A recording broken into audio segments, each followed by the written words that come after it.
This is an SM Media production.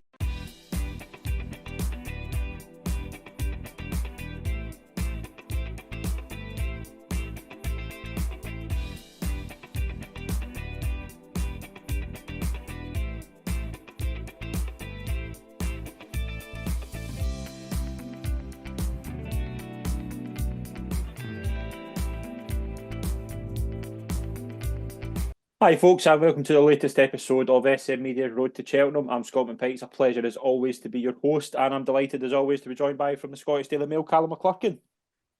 Hi there, yeah, all good here. A bit of a pre-Christmas lull, I think, before we get into the kind of proper action. Cheltenham on Friday, Saturday, though, so that's pretty decent. Yeah, we're recording this just before Cheltenham kicks off on Friday, so we'll probably leave kind of the Cheltenham chat for today onto next week's show. I'd imagine there'll be a couple we can talk about. We'll preview Saturday, but in terms of Friday, we'll kind of move into next week. But we do have some questions. We've got a couple this week. First of all, if Jonbon versus El Fabiolo is on course to be the duel in the champion chase, is there an each-way play? Yeah, it's hard to see. I mean, you're only going to get one place, aren't you? Really, essentially. But Captain Guinness does look comfortably third best. Edwardstone probably run away from Jonbon now. Muton going up in trip already, so quite Ryanair bound, and he's about fourth in the betting. So that's already one less. So then you're looking at Boot Hills of the world, who've not really done much in the open graded company, and hasn't really came up against anything of significance from Ireland. So Captain Guinness is probably the play, and sensibly swerved a Tingle Creek on bottomless ground to go for a grade one where El Fabiolo won't go. By the sounds of it, in Christmas means that he's only going to solidify that. So without those two, and if something did untoward happen, if one of them doesn't make it, for instance, and the other one misfires, it's happened in champion chases before. So you would have to. It would be very hard to even look beyond Captain Guinness in the without market. He ran pretty well in it last year as well. There was one that was coming up, but I don't see him in any betting, and I don't know if there's a reason for that. But I thought Phil Doss shaped okay against El Fabiolo. Now, he's obviously got a lot to make up if he's going to get near El Fabiolo, which he won't. But I thought in terms of finish, I thought he was comfortably second best in that race, and I think he's one that could. I think Gordon Elliott, the way he's campaigned them, has been very, very good. So I would say maybe he could be the best of the rest. Yeah, there's an assumption that he'd be a lot better going up and trip. Yeah. It's a 2.5 miler, and I think that's the way to go. But he did kind of, he was badly outpaced with it at the start of his novice chasing career. It's so badly that they reverted back to hurdles with him, and triumph horses that place in triumphs and things like that. They normally want further. So I think that he's, if his rating's been knocked sufficiently that it gets him in 160 territory, then the handicap options kind of out of the equation. Did it with Pied Piper quite off a high mark. I was wondering, are they trying to do the same with a Grand Daniel, maybe a plate? But I think he's going to be better 2.5 miles, and I think there's a lot more to come from him as well. So yeah, I was really taken by him actually behind El Fabiolo. Next one, we're at that stage already. Who is the worst price favourite of the Cheltenham Festival so far? I think Gaelic Warrior. And I'm going to be controversial here. It's not because I don't think he's the best horse in the Turners market, but I just think you're taking a lot of faith in him being tip top at 5-2 right now, and doing exactly what you want him to do and what we know he can do. You're hoping he doesn't do. And it looks a very strong division, doesn't it? Correct, that as well, there's not just like 2 or 3 decent ones in behind. There's a good 7 or 8 that could, go here all of a sudden. So it doesn't look like a classic Turners where he's going to warn them all off and it's going to cut up into 4 or 5 runners. It doesn't yet anyway. He might do something spectacular next up, and that changes, and they try and go, and other rivals try and go 3 miles or go to the Arkle instead just to avoid him. There's quite a few. I mean, the hurdle races, for instance, that market's probably not been kind of established yet because Willie Mullins has probably not ran his best. A Dream to Share keeps getting his favouritism, the Supreme, keeps getting flakier and flakier by the week. We know he's had a setback. We know that the Champion Bumper form isn't really working out too well, that he was very forward, and it's a good year for Nicky Henderson's 2 mile novice hurdlers as well. He's probably got 2 in there that are automatically going to be pretty good. Mirazur West is a big talking horse. I was impressed by Daddy Longlegs and took him. Firefox could turn up here. Even Ballyburn could still turn up here. Yeah. So yeah, there's quite a few there. Another I would say would be Delta Work in the cross country a little bit. Which we'll find out more about today, possibly. Yes, exactly. But it's interesting. He's not running here when it's soft, heavy ground, and Galvin Yeah. is, and this increased notion that Conflated is going here, and why would Tigginstown run two at this stage against each other and defending champion? But I mean, Minilindos are coming here, Fury Roads are coming here. He's not just got one horse to beat now in Yeah. this. There's 3 or 4 that like to come down this route, and he's also a year older, and he didn't show. At least Galvin had an excuse in October when that big weight. He didn't show quite as much. I thought it's promising. It's a bit notable he's not here either. Yeah, we did have a question about anti-post betting, but I'm going to save that for the big point later on because I think it's a talking point that I think we've both got a lot to mention. So let's move into the recap.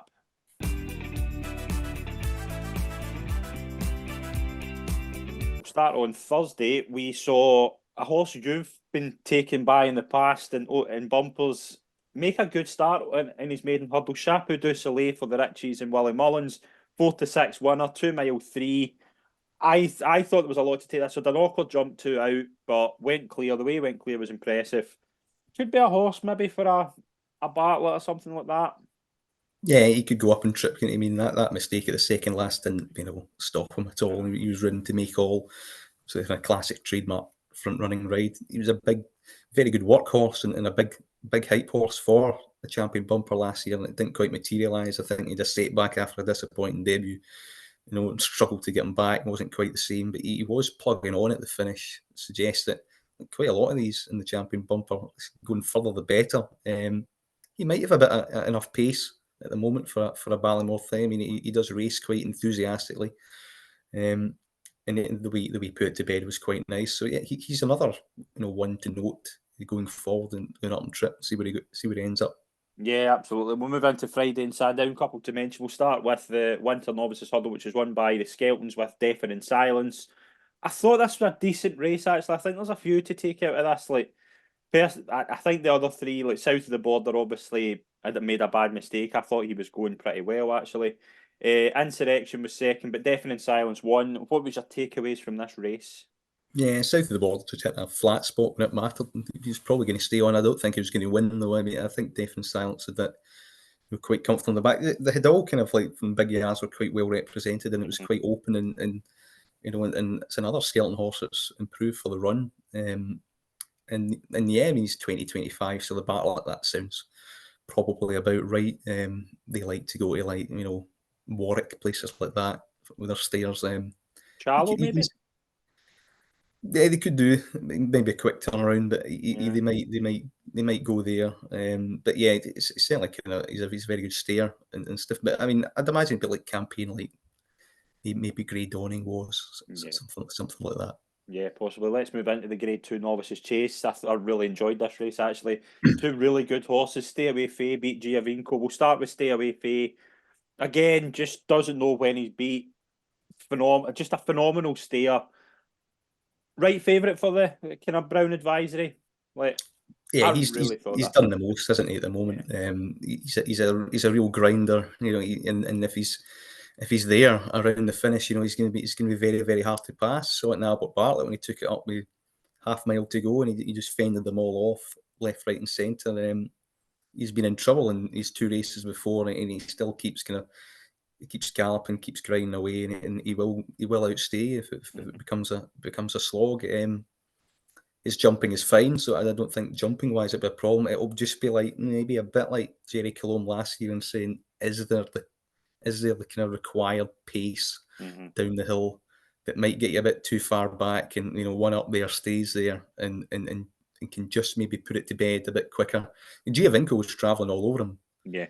It's whether somebody, and that's more likely to happen about an 8 or 9 runner race than a match race like that. One of these horses might just roll away down the hill and maybe really put Stay Away Faye on the back foot, because he's not going to get into it 2-3 out kind of thing. He'll get into it over the last, and that's what kind of did Jerry Colombe out a little bit. On that kind of sharper old course, they can still get away from you a little bit if you're not prominent enough. So I think his jump's fine. I'll definitely keep him in it. It's just whether he might get tapped for toe at a very crucial point, and some of Ireland's finest might just stay there, and he might find it a bit harder to reel them in. See if these two run in the Cotto Star, I think the form will be reversed. Yeah, well, I think Paul Nicholls is running Appers Hill, the KO Yeah. Star, and Giovinco will go to the KO Star. It's quite a quick turnaround on itself there, but Yeah. yeah, that sharper track looks to suit Giovinco. Better ground as well would maybe help him. And that was a good run from him, because I know they're both rated the same, but Giovinco's kind of not got there through graded form that's been proven, and he did prove that he's a very smart horse himself. And yeah, if it's more falsely run, and the ground's better, then maybe Giovinco can reverse that form anywhere. Yeah, no, I think these are two horses that are really exciting for the season. We will move into Sandown with 3 Grade 1s to talk about now. Grade 1s in name only, with a couple of them, but we'll start with the Fighting Fifth. It was won by the old timer, Not So Sleepy. Obviously, we heard Constitution Hill and Shishkin, unsurprisingly, were taken out. Not So Sleepy won this by 8 lengths. Goshen done.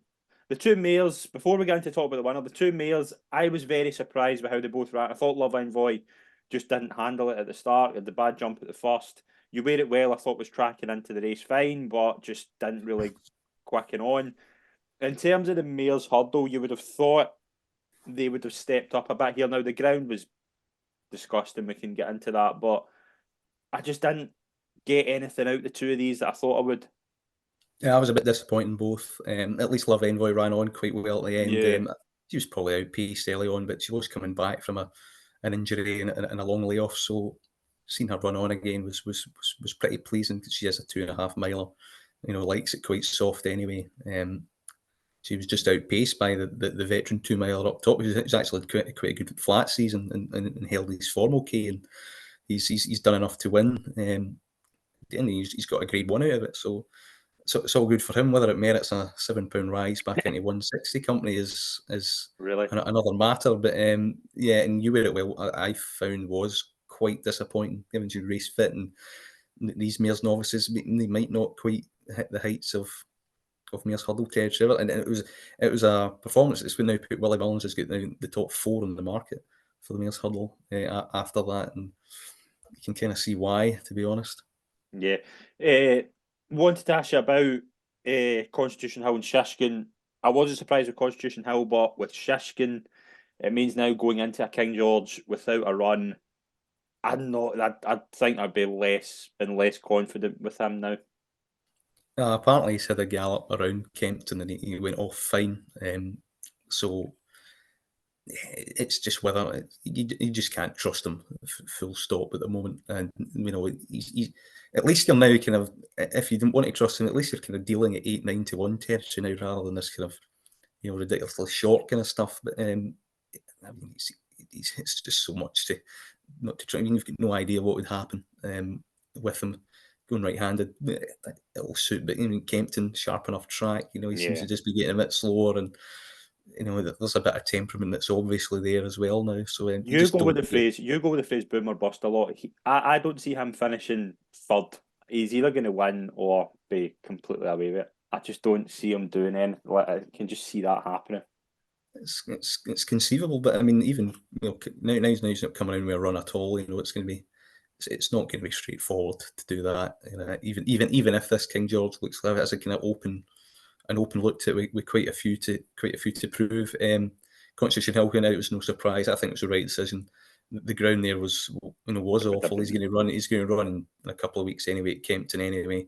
Even for that, and then that even has Ascot in the middle, the international. You can run there as well. So you're still going to get 4 runs out of him.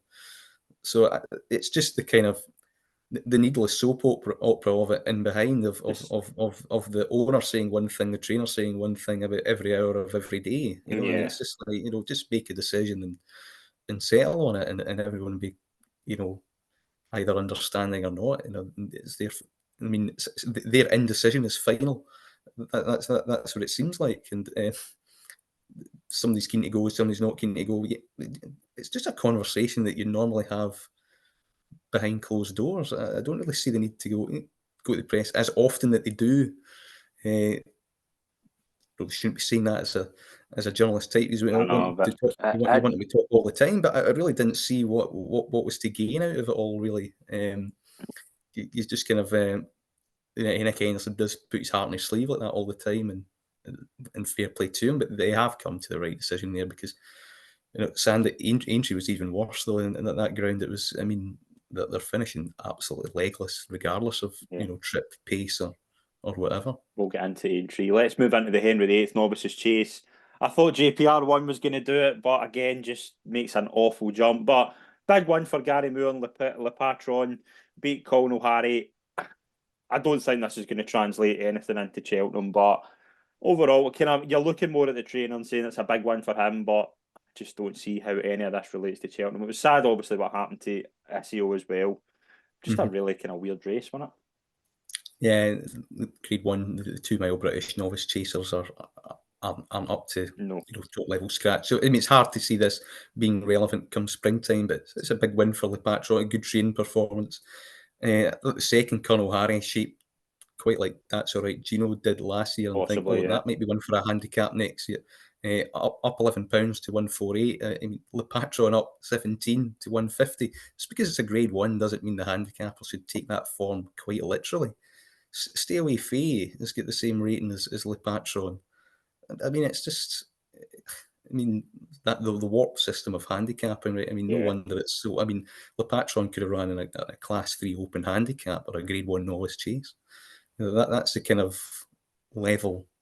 I mean, that's like half the races, half the grades available to you. I mean, it's quite warped in the way it's kind of structured.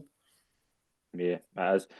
Moving into the Tingle Creek, Jonbon won by 2.5 lengths. Again, it's really hard to assess if it was a good. I thought to do what he did in that ground, I thought was very good. Yeah, maybe quite surprising that the chance him in it, because he does want better ground, and he did it out well. And Edwards plugged on quite well in behind. He did shape up as if 2.5 miles might be the way to go now. And Jonbon, he was very good. I think it was another kind of step in the right direction for him. He showed a bit more kind of like guts and tenacity. Yeah.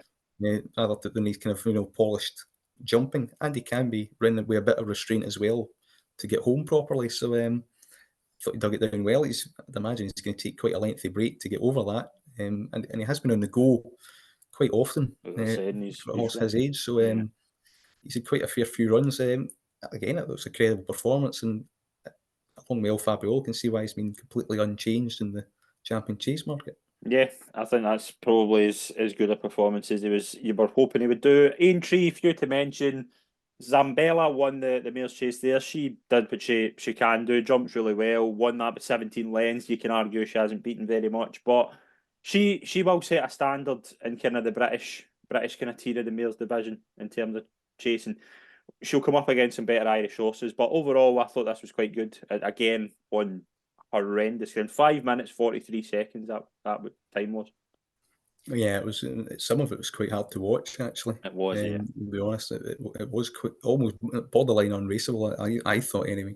Pink Legend didn't fire, so it just kind of left an open goal for Zambella. I think they're planning to have her unfold Christmas or something like that, so it might not be seen again this season, or maybe even down the line. But it's not form worth writing home about for spring festivals. It's as simple as that. Nah. Chambard won the Beecher handicap chase, won it by 13 lengths. 5 horses finished this race. It was just an absolute mess. But Lucy Turner, young winner for Venetia Williams. It was you were again just probably the jockey story beat the horse.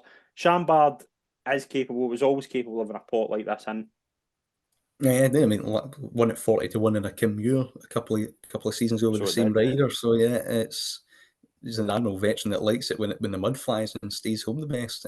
Quite a lot of older horses won over the weekend, which maybe suggests of their constitution and how they can handle their racing a little bit better on such extreme conditions. But again, it was a very good win. It's now a career high mark for an 11-year-old, and it's going to be really tough to kind of follow up even at this point, in the season. On to another race at entry. I really liked this performance actually. Lieri for Paul Nicholls in the juvenile hurdle, won by 3 lengths. Now, I thought jumping wise very good. Again on the ground. I think this could be a wee sleeper potentially in the juvenile division. Yeah, I can maybe see this of being Paul Nicholls' like campaign, like the entry horse. That Yeah, might be a horse that you might see up in Musselburgh or something. yeah, Um, in the Triumph trial up there in the Scottish Trials Day, and the possibly. same Yeah. week of the Irish weekend, a bit like Affadil maybe Hmm. would be campaign like that, and I could. He's probably more of a Boodles type who goes to Cheltenham probably, but I think he's one that Paul Nicholls can really drive home quite well later on the season as a 4-year-old. So yeah, he's one to note in the future. Yeah, I was really taken by this. Caldwell Potter won in Navan over 2 miles, heavy going as well. It wasn't as bad, it wasn't as bottomless as it was, but again, another one of Gordon Elliott's novice hurdlers who could be really hard to place. But I thought this was a taken performance. Good performance, and it shows that Gordon Elliott can do it second time up as well. Yeah, and it was nice, and he's a brother to Mighty Potter, so he's probably going to be a better chaser than the line. So he might be one to watch out for next season more than this season. Slate Steele won the Grade 2 novice hurdle. Again, this is a horse we've both really been taken with. I thought this was good. Now, could you argue that Stella Story maybe didn't run his race? Lecky Watson's probably 8th or 9th in the Willie Mullins kind of novice hurdlers. But Slade Steele, I think he's a different type to like a kind of Bob Ollinger and Journey with Me that have been kind of down the Ballimore route before. I think this it could be flying under the radar this season. Like it could turn up in like grade 2s, grade 1s, and I think Lawlers of Nace could potentially be a target as well. I thought this was fine. It was a good performance. It was solid enough. Mm-hmm. He just had enough tactical speed at the point. It was very slowly run, which didn't suit Stellar Story really. Mm-hmm. Couldn't really get into it properly. Lecky Watson, he does tend to finish second, third, quite often in his career. Going up and trip better ground would suit him though a little bit more. Yeah, but Bob Ollinger, do you know what I mean? I don't quite see a wow factor with him. That's the thing, As yeah. normally we do, that's what's missing, and that's what keeps his price up. And it's enough at the moment because it's such an open market. But there hasn't been quite that kind of wow 2.5 mile performance. I mean, it's easy to spot when a Bob Ollinger comes around and Fairley Hall thing. It's in that's red hot form. Mm-hmm. He was never going to be a bumper horse, but he did finish third behind some decent types. He keeps doing what he's doing right, but you just don't think he's definitely not a world beater. No. What he's got now might be enough, and he's reasonably priced, and he's shown some of the best form out there. But I just don't see that kind of wow moment yet from him. It could emerge, but I don't think he's. I think there'll be one or two better come March. Yeah, that's what I think as well. We'll move into the beginner's chase. Indiana Dream won the race. Brilliant first performance over fences and one wee mistake at the fourth, but I thought after that, really, really good. This is a hard horse to place though because he's obviously had injury problems in the past. Won on New Year's Day at Fairyhouse and we didn't see him nearly for a year. We don't know if this horse is potentially a top notcher, but he started really well over fences. He's another Mullins one that you file under. That could be absolutely anything. Yeah. It could be the next Pegasus, or it could be you might not see him again. Mm-hmm. That's the profile of what you're kind of dealing with. The performance was brilliant. Travel powerly. There was a bad blunder at the fourth. Thinking, well, that's going to be hard to overcome for horses that experiences of that. It wasn't. He just sauntered away from Saint Felician, who As a he's probably maniac. not. Yeah, he's probably not ran to. Well, you can see why he's got problems as well historically. But I mean, he's probably not ran to what he did the last day. But it's still a high class horse put away with such consummate ease. Yeah, he looks a 2.5, 3 mile, but another JP McManus horse in that 2.5, 3 mile bracket.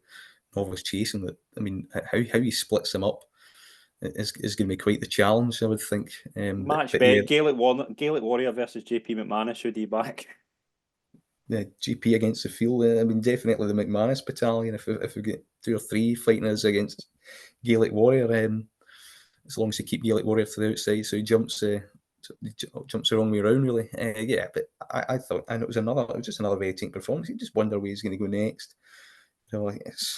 you'd want him to get another 1 or 2 runs in him because of his inexperience. Yeah. But it was kind of Rolls Royce and stuff. I mean, maybe kind of Leopardstown, that 2 mile 5 chase, something like that would be up his street, because he can certainly go to graded company straight away. Certainly, yeah. Let's move into the flat race. It was won by my trump card, Patrick Mullins, riding for Gordon Elliott, which I found interesting. But this horse, there's a bit of it. There's a bit of hype with this horse, and I think he's going to be another one of these kind of be active horses, the Morans, that's be difficult to place. I think they could have 2 or 3 good bumper horses. Yeah, they're kind of touting him for an Albert Bartlett and sticking him in Yeah. hurdles straight away. Yeah, Patrick Mullins was on him because he bred him, really. Right. Okay. There you go. And that was the thing there. So that's nothing to see there whatsoever. But yeah, it was easy. It was comfortable, wasn't it? I mean, it was very, very comfortable. He's one of 3 or 4 at the moment that have caught the eye from the Elliott stable. I think Jalan Diderius has been the best I've seen so far, but it's still very early days. Yep, we'll move into Sunday in Court. Let's start with No Time to Wait. Won the novice hurdle there. Again, another taking Gordon Elliott performance. Difficult to know what they're going to do with him next, though. Yes, I mean, I think he's kind of maybe going to find his limit, but I mean, you could chuck him in a Supreme as a late kind of bloomer type Kind of Dr. kind of Bravo type, thing. maybe. Yes, it's something like that, in the same kind of colours. But I mean, again, it did give some decent form boost to others. But he's a solid type. He'll keep improving it. I think he's another one that's probably going to be a better chaser than hurdler down the line. But it was a good performance from him. Search for Glory won the Grade 3 novice hurdle by 3 lengths. Again, just that 3 mile, one of those Gordon Elliott Gigginstown horses that really could just be an out and out stayer. Probably Fences will get the best of him, but again, another really good performance. Yeah, rated 132, and he didn't really need to raise his game too much to win this, because I mean it was quite a weak The race. Chile horse ran really poor. Yeah, man's weight. Yeah. He shaped as if something was amiss, but the vet didn't find anything really. But yeah, and that's what kind of pins it down a little bit, doesn't it? But I mean, it was a good form boost for Croke Park, because he looks kind of like the Gigginstown kind of. He looks like their Albert Bartlett horse, really, at the moment in time. Except for Glory's probably a bit beneath that, probably more of a handicap project going down the line. Yep, we'll move into Mare's Novices Chase. It was a surprising winner outside of the field. It was Silent Approach for Conor O'Keefe, 33-1, beat the likes of Harmonia Maker. Zenta didn't really fire over Fences in her first start. What do we think of this, Jank? It's just the outsider just beating a horses that won on their best day. Well, I mean, the trip's too short for the second, and Zent, I think the ground kind of emptied her out towards the end. But it's a 4-year-old turning at 5. It's very difficult anyway. Open up and the outsiders, it's probably no fluke. I mean, the other two, just because they're trained by Gordon Elliott and Willie Mullins, have been overbet. The trip was never going to suit a moneymaker who's jumping widely left anyway. And Zenta is another kind of one of Mullins's that are, good form, back form in the book, but first time out over a different discipline.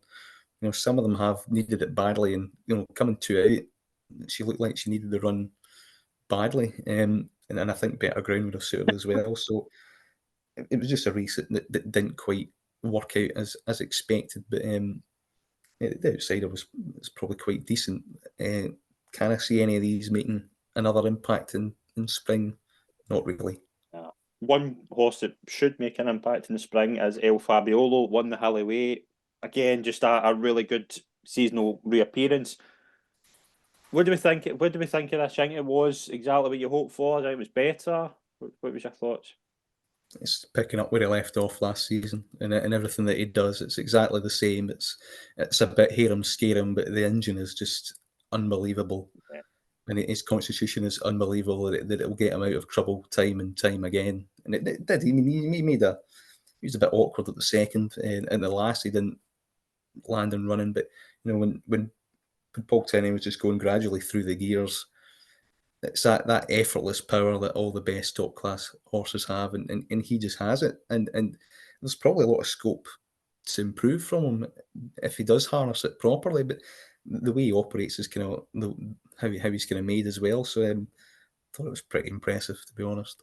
I really liked it. I just think I think he's just like bulldog. Do you know who he's like? And you're gonna laugh here. He's a bit like John Ram. He just attacks. Do you know what I mean? Just the way John Ram attacks a golf course. He's that type of player.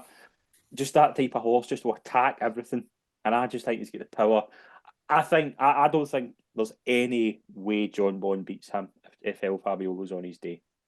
Like No, I mean, unless Jonbon somehow forces a mistake from him. you're relying on that, and I just Which don't. could happen. It could happen, but And I think that was the thinking in the article in the second last. But it was when it matters. El Fabio did come up with the most outrageous jump in between them. I mean, he kind of had shown signs of kind of maybe being a bit vulnerable, but the way he kind of flung in between the rail and the horse and he's inside. I mean, if he measures that even slightly wrong, he's out the race. In the article last day, 2 out, just the trickiest fence in the whole course. The way it comes at him. So yeah, when he's good, he's amazing, and when he's wrong, he's able to get out of trouble. It's as simple as that. Yeah, Jonbon, I think his jump is better, but better ground is important as well. If it's soft, I think there's absolutely next to no chance. If there's better ground and they can, and it's a champion chase, it looks like it'll probably cut up. Then Jonbon might be able to force it, but it's one of those races where Jonbon would have to kind of really put El Fabio on the back foot early and keep attacking and forcing the odd mistake, and hopefully it will knock the stuffing out of him. But even then, that might not be enough.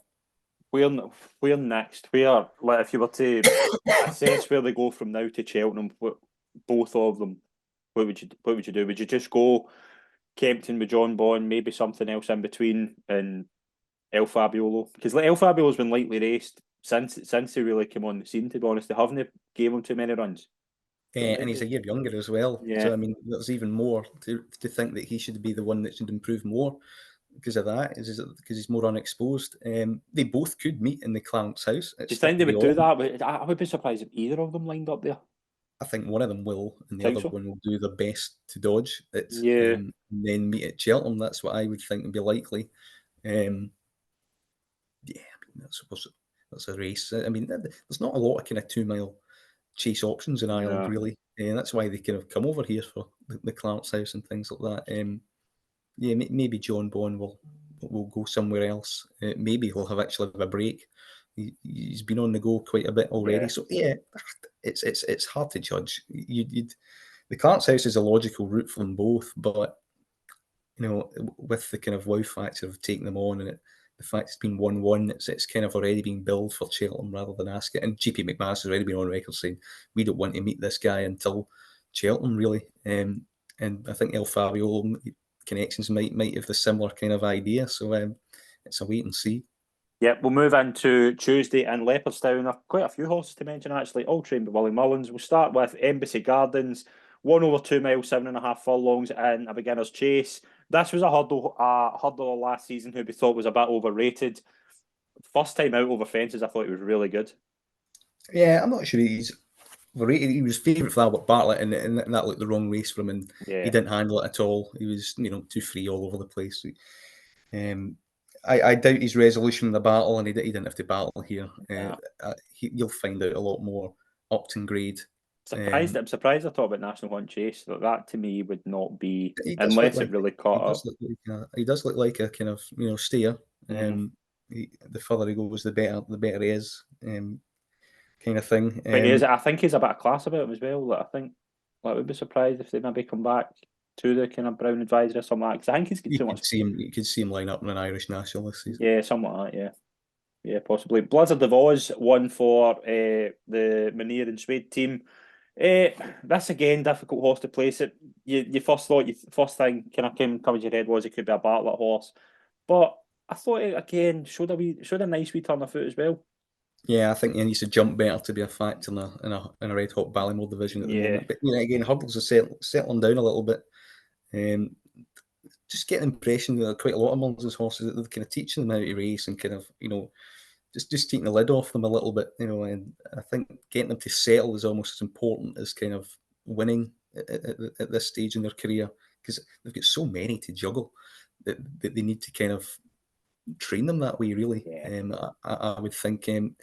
Yeah, I think his jumping there will need to improve it. He did make some kind of clumsy mistakes all the way around. 10th of March 2020, Callum, right before the coronavirus pandemic. What were you doing? Well, if it was right before the coronavirus and it was a Friday, I was probably going to plan to go to watch Queen of South United, and that was the first game in the whole of Britain that was called off because Well, of COVID. the Tuesday of that, it was Tuesday the 10th of March. Shishkin was winning the Supreme Novices Hurdle. A horse that fell in that race is now won after a 3.5 year absence. That was Elixir Dene. That's a weird kind of that's maybe the horse you remember from before COVID that we maybe haven't seen since. It's a good It's a, COVID avoidance technique it just to is, isn't bury it? yourself Yeah, away. And after that, yeah, he was knocked over by stablemate steering for Lawns, and he was that's right. travelling Yeah, really well. And he's come back from that massive long layoff. And still maintain that him falling was the reason Shishkin won. Is it allowed Shishkin to kind of well, find a gap? I was on Shishkin, So was that. but I mean, it was that gap. He was travelling ominously well, wasn't he? He It was was definitely. actually. He looked like definitely been third at worst the way it shaped up. But yeah, and he's come back and he's put in a decent performance there. What on earth they do with him next? Just keep him sound for the whole That's it. season. I Yeah, think and yeah, any more runs out of him is going to be a brilliant bonus. But yeah, he showed he still all got it, and that's why everyone wants their horses trained by Willie Mullins, because to be able to do that and he was sent off odds-on favourite as well. I mean, 3.5 years off and he goes off odds-on favourite. It's quite unfathomable. They knew he was straightforward. Had to have him forward, justified, and he delivered. He pulled away quite well up the line as well. So yeah, hopefully that's him. Back on track and he can stay there. yeah. Before COVID, when everything was so simple. Let's move into Wednesday in Leicester. Apple away, I thought was very good. Actually, very good performance over fences. Jumped really well. Won by 31 lengths. Alaphilippe, who I just didn't run at all. What do we think of this? Like in terms of stepping up, obviously a Grade One winner over hurdles. Could she make the step up to that over fences? Were you taken by this? You can't forget what happened at Haydock, though. I mean, comfortably put in her place by Grey Dawning and Gal de Menil. A kind of three-runner Leicester race in bottomless ground. Winning as much as you like. Yeah, it's wonderful to be on track and shag the maiden tag. But it's just not up to kind of festival standard. Alaphilippe cannot jump a fence. He fell at he did the same kind of thing at Carlisle. Gave him another chance at Cheltenham, and it was equally as deplorable. I mean, he's going to go back hurling sooner rather than later. Yeah, I mean, I thought she was just too slow at Haydock, and I thought maybe National Hunt Chase. Now it's kind of that looked good. Maybe she can be a Brown Advisory or a Mare's Chase. Or I don't think she's the pace, and she's still one that I would get runs into and get a mark. And I'd like to see her run a Scottish National personally. Yeah, possibly that could be an option. It's Thursday and Nace, a few to talk about. Let's start with Blood Destiny. Won quite a hot beginner's chase, actually. Won it by 9 lengths, beating Hartwood. This was a horse last season, obviously, was such a hype horse going into Cheltenham, really didn't deliver. But another one of these Willie Mullins 2 milers who could be very difficult to place. But first time out, very good. Yeah, it was good over 2.5. Like El Fabiolo, a real attacker of his fences. That was a good sign. Second half of the season, it just didn't quite work out for him. He was the hype horse in the Triumph from preview nights, left, right, Everybody and was saying he was centre. going to win, yeah. Even though the form didn't really kind of properly stack up, but it was enough to persuade some people, myself included, unfortunately. Did you back him? But yeah, I did. He didn't. He just didn't jump properly at all. And he was far too keen. Sometimes the experience there going over there is just it's too much for them, and it was way too much for him. Far too free, but he's come back again, very enthusiastic and attacking, and 2.5 miles. That does seem to be stripped. He's another potential kind of Turner's horse. Just with the ownership, whether there is that kind of Grade One fairy house around Cheltenham time. Maybe he won't go. Maybe he's the one that they Possibly. might keep back because of what happened last year, and he's only 4 going 5. So maybe they'll kind of hang him back. Maybe wait for something at home. The Powers Cup at Fairy House, things like that might be more up his street. Yeah, could do. Let's move into the maiden hurdle. There was a bit of a gamble on this horse, Quade Bourbon for Gigginstown. Willie Mullins, Paul Townend, 1 before 1.5 lengths. There was a lot of hype on this, but I've not seen any anti-post prices for this horse. But I thought it was a good performance.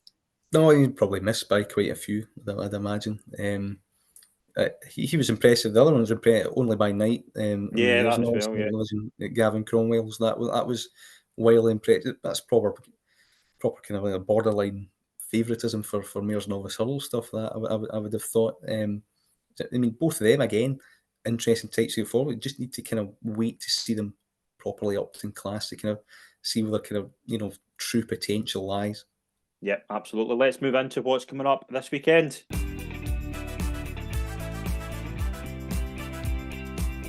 Don't have a lot to talk about. Obviously, Cheltenham's on, so we've obviously you'll be very busy with a few races, but we'll start with the 150, the December Gold Cup. Quite a good field turning up here. You get Thunder Rock at 7-2 for Ollie Murphy, So Scottish 5-1, Monmiral, El Ridoto, Fakir Duderie, which I'm quite surprised about. What do you think here? There's a couple of really interesting ones coming up to me here. Yeah, I do like Thunder Rock. I'm a fan. It's just red hot handicap. Jumping. It's not going to be. It's not going to be easy for him off 146. Interesting that Harry Cobden picked Monmiral over El Ridoto. So Monmiral's getting a bit of a retrieval mission. El Ridoto does have form. He is a kind of tricky customer. I think So Scottish is the best handicapped in this race. I think so as well. And I think this has probably been the plan for quite some time. Ground wouldn't want to be soft as it maybe is, but I think he could overcome it. Mark Walsh even being over here is a pretty positive sign, I would think. Yeah, him about 5-11-2. I think is probably fair. I think he might even go off favourite.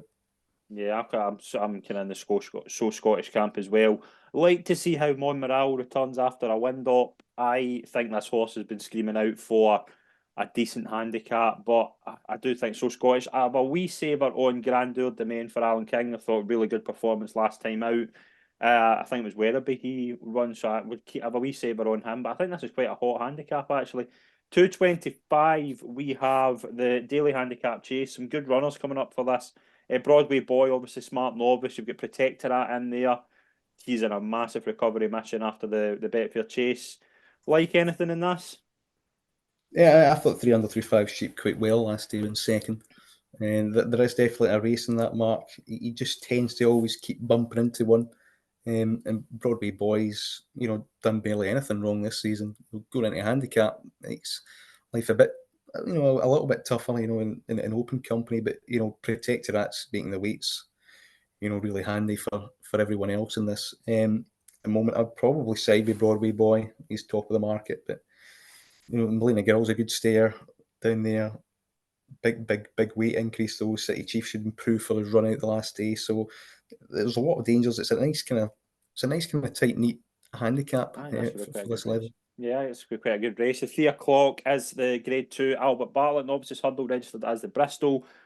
Quite a hot favourite, Bill reports. I think this horse has got quite a good reputation. Won at Plumpton the first time out. Shanna Bob for the Donnelly's trained by Nicky Henderson, 2-1. You've got Destroy the Evidence for Kim Bailey, Goodell, Lucinda Russell. I think the favourite here. No, I like the Kim Bailey horse. Okay. I think 2 runs and a Dawson up at odds on Plumpton. Since you're trained by Nicky Henderson, run by Nico de Boinville at Cheltenham, you're 2-1 for a much tougher race. If he's a world beater, he's a world beater. Not for me, 2-1 though. I don't want to find out at that price. Destroy the Evidence. He's getting decent form. He's the highest form rated in RPRs. You like the ground. 5s is fair enough. I think Cadell's an each way chance for Lucinda Russell as well. I think that's a good novice going forward. They specialise in staying novice hurdlers. The fact that they're having a go up here is a good sign, and Brave, yeah. the Skelton horse could be anything as well. I think there's plenty to take on the favourite with in this. Anything at Doncaster catch your eye? I see Mr. Coffee's favourite for the 3:15. Is this his time? Lay him, and that'll be it. Anything catch your eye at Doncaster? No, Nothing. that does though. Honestly, lay him. Yeah. Some interesting entries at Fairyhouse on Saturday. You've got Hunter's Yarn and a beginner's chase. Couple El Fabian, I've heard, is quite a decent prospect for the Phillies flat race. Anything jumping out in terms of entries for the weekend? It's quite a quiet weekend. There's not a lot of big guns out. Obviously, with Santa Claus coming, there seems to be a lot more in the radar. Yeah, I mean, with Christmas looming, it's that's going to happen. I do see Jeff Kiddle's in Navan on Sunday, things like an listed handicap and things like that. It's I think quite a lot of people are kind of biding their time now, waiting for like Boxing Day to arrive and things like that, and all the markers are kind of, they're coming around to that. So fun out in Thurles as well. In a race, it's usually a good guide to Mayor's Novice Hurl Division on the Sunday. That's probably a race worth watching. But yeah, when Christmas becomes at Leopardstown, when it's a big festival like that, then they just kind of wait for that. There's an interesting declaration on Sunday in Navan in the bumper. Do you remember a horse called Redemption Day? Yes. He is entered and goes up against Jalon Dudery. In a bumper. Yep, so that could be It's interesting that they're reverting to, they're keeping the bumper route. Maybe, we had a setback. Maybe they're kind of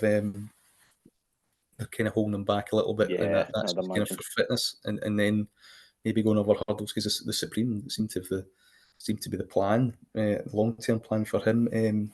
Yeah, Spring de la Mer is quite a good horse as well for the Cromwells in that race. So yeah, that could be the best bumper all season at the moment. Yeah, I'm looking forward to that. Let's move into the big point.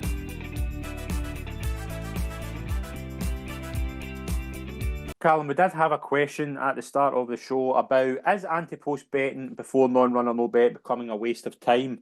I think we both get big opinions on this, and I think more and more this year I'm beginning to lean towards that argument.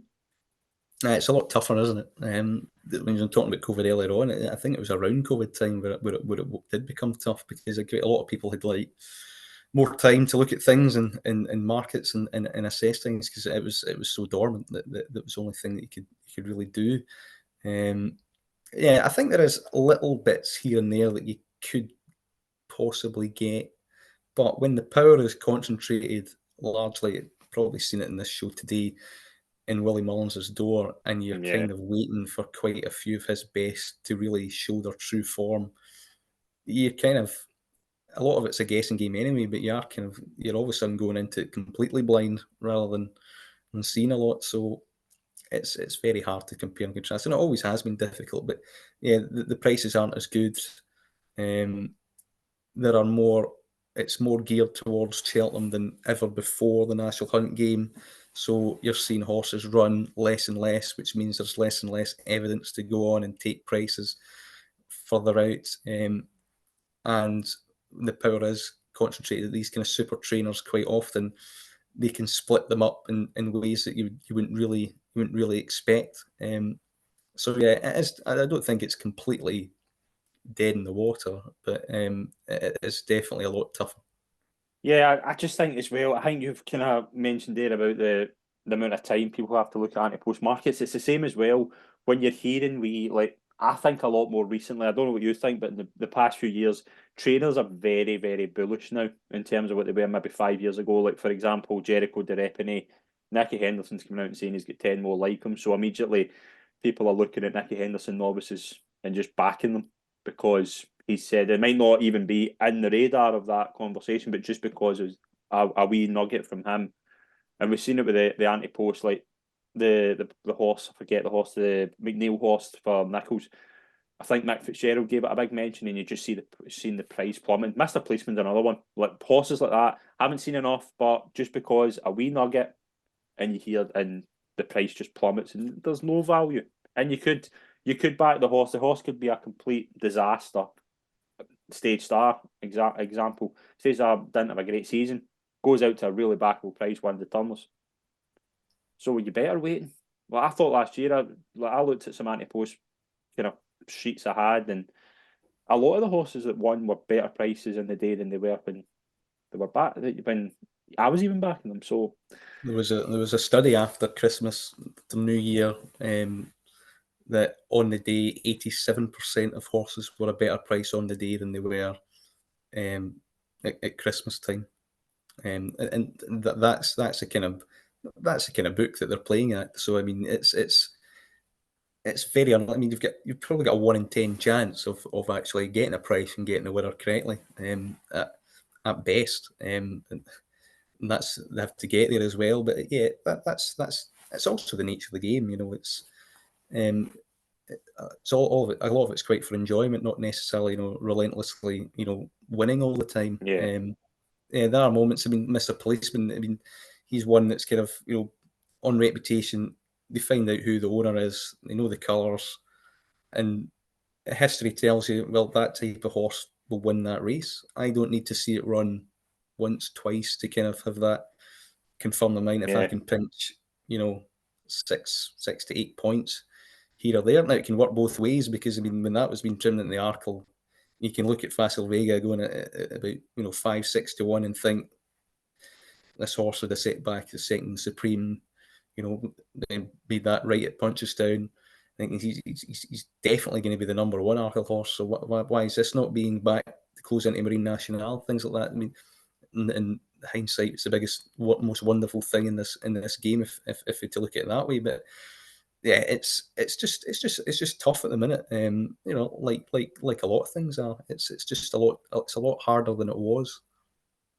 What do you think in terms of looking at because when we started this show, this is an anti-post Cheltenham show, and now I'm kind of thinking, right, it's Cheltenham for me is the be all and end all of the jump season, but I've kind of went off the anti-post idea, and I'm looking more at, right, this is an every week show with the view to Cheltenham, whereas at the start it was, let's have hopefully get a nugget there at this like October, November with a view to March, whereas now you're kind of waiting for non-run or no bet, and you're willing to wait for non-run or no bet because it's the wee bit of protection which is helpful for the punter. I get that, but you aren't really losing a lot of points anymore because like in Perry Pass, was what 2-1. I think I tipped it up at Mm-hmm.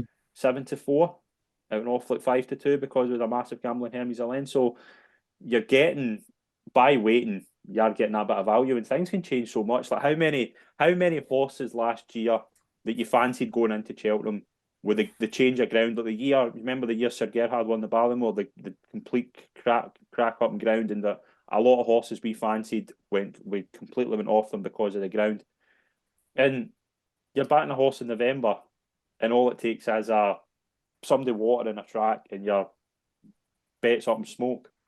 Yeah, injuries as well. I mean, at Injuries, Rocco for me, Morocco, that yeah, was brutal, and you can do the swap thing for fun, but my bet still kind of like in tatters there. But funnily enough, in the same week, the other three shortened because they all won. So, and you can still get a good return out of that if three of them win.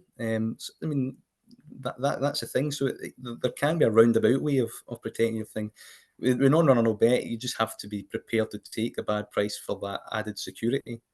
Because it's brought in earlier just for another excuse to cut them all again, really.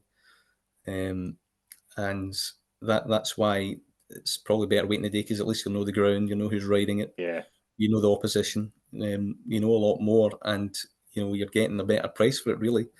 And also change of targets. In the last couple of seasons where I've quite liked the Martin Pipe winner. You assume they're going to 3 mile chase, and then they actually come back and trip, and they dot up there, and then it's a future Gold Cup horse, and you've spotted that, and you've been unable to kind of find the right bet to kind of Yeah. profit on that. So that's the nature of frustration, and it's harder. And sometimes privately you'd have to kind of maybe hold things back for yourself a little bit, because you can't sit in horses anymore. If so with social media as well, and so many other shows, and it's a popular way of doing things. If one puts one up, then it's a domino effect, and it's cut across the board, and you've got it at a slightly better price early in the week, but your conscience isn't there to tip it up here, because it's now the correct price, and it's not really kind of the only one that I found. Hewitt seems to be running in the King George. Seen that, yeah. Ground is good to soft. I mean, 33s now, but I mean that's kind of one thing. I mean, I don't think it's cutting up as much as it should at the moment, because it's a bit. I'm very interested they're going with Jerry Colomb, because that would suggest to me that Gainford might take the ride. on John that. Gainford had a bad fall a couple of days ago, so it's a bit up in the air. Yeah. Hopefully he's okay and he will be fit enough to do it. But it's only 11 days away now, so I mean, things like that. But I mean, they have this target the right reason. But I mean, a lot of things had to go right to even get to that point to get a run about it, and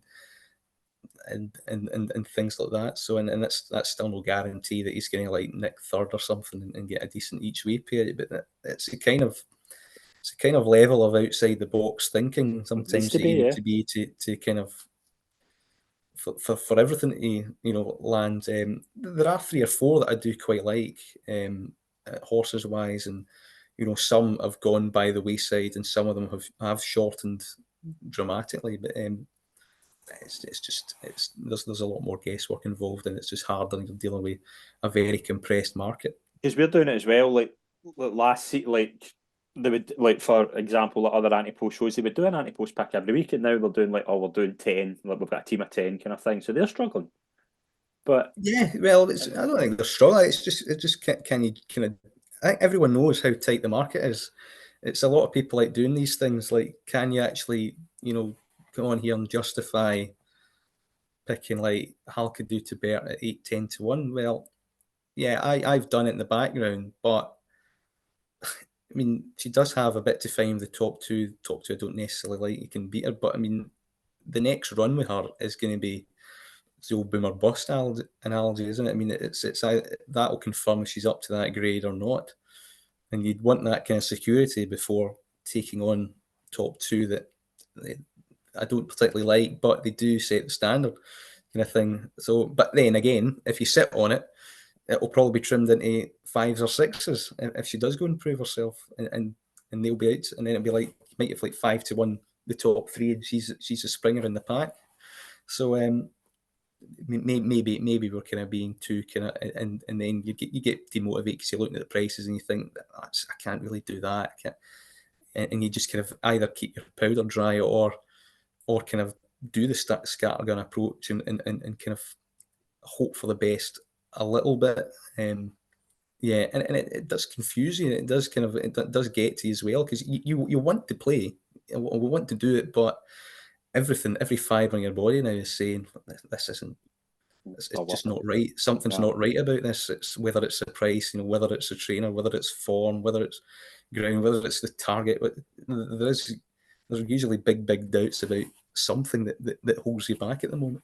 Yeah, absolutely. And that was our big point. We'll move into our selection.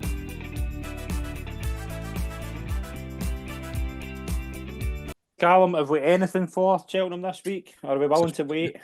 Surprise, no. I might be one next week, but yeah, I do have a few ideas, but yeah, not yet. This is probably a good time to maybe get involved and really look hard and deep at things because with Christmas coming, you might get an opportunity of seeing something that you expect to at least win or run well that will definitely be shorter for Cheltenham after Christmas, regardless of what happens. What's your nap for the weekend before we go off? Oh, yeah, so Scottish at Cheltenham. Brilliant. I'll back you up on that. We'll go with So Scottish. And we're going to wrap up the show there, Callum. It's been a pleasure as always, mate. Thank you very much. Yeah, thanks very much. Thanks, man. Thank you very much, folks. We'll see you all next week. It's our final show before the Christmas period. Thank you.